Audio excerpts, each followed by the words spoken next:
Today we are starting a special time of pray, fast, and almsgiving, a time of sacrifice, a time of Lent. That's why you have to hear me. That's why I'm giving the homily. You have to be patient with me. That's the first opportunity that you have to live these 3 points that we have. But in this special time that we're starting today, it's good that we start with a symbol. In the church, we are rich in symbols. In the solemnities, we have flowers, we have the incense, we have a lot of symbols that help us to understand that this day is special. But today, at the beginning of the Lent, the symbol that the Church offers to us, to our contemplation, is the ashes that we are going to receive in our forehead. And it's a very strong, a very powerful sign,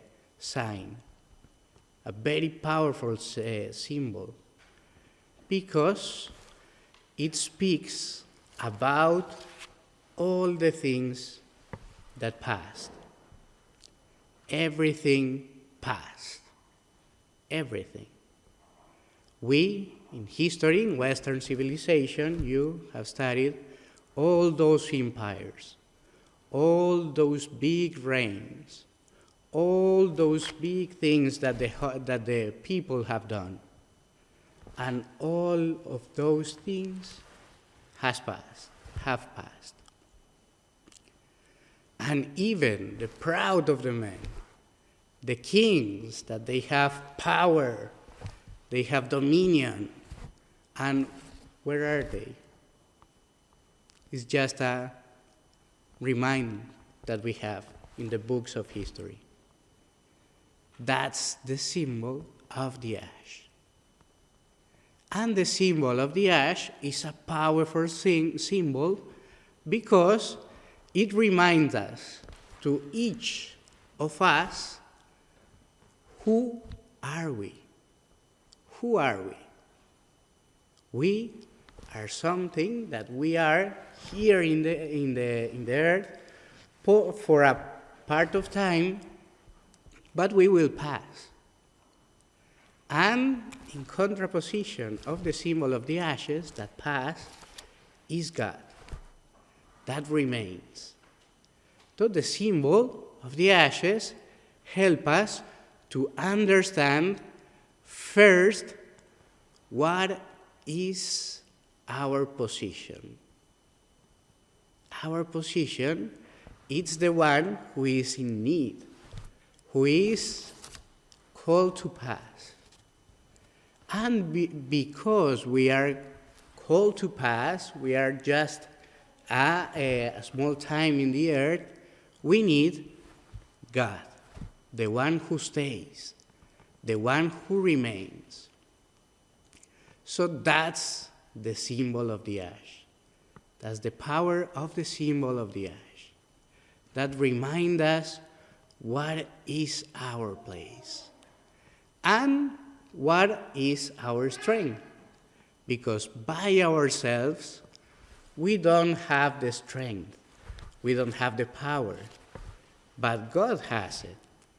And He can give us the power to remain, to stay.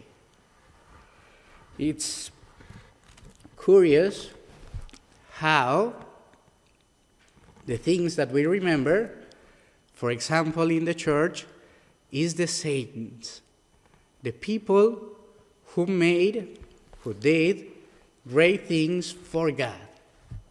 Those are the people that in the church we remember. Not those who created a big church, who made a big church, but those who chose God. And choosing God give did a lot of things for him. So in this Wednesday, it's a good opportunity to remember, to ask to God the help, to can build something with him, and in him to give fruit. And the three things that we can use in this Lent, we have heard that in the Gospel. We have listened in the Gospel. First of all is to pray. That's the way that we can use to be close to God, to pray, to be with him, to stay with him. During the day, our mind is in many, many things. We have to think the things that we have in the morning, in the afternoon, and in the evening. But how many times we think in God and we speak with him?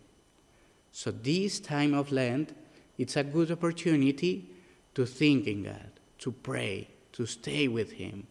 All the things that we do during the day, to offer to him. The other thing that we have is the fast. And the fast is the way to have a certain dominion to ourselves. Not to follow the things that the body and our desires said, but the things that God is calling us to do. And the third way that we have is the almsgiving, to give something from us. Probably for us, it's our time, it's our intention to help the others. That is the opportunity, or that is the way that we can use to be close to God. With these three things, we can be close to God. So let's start this time of Lent close to God, and when we will receive the ashes, just remember what is our place and what is the place of God. And with God, we can do everything.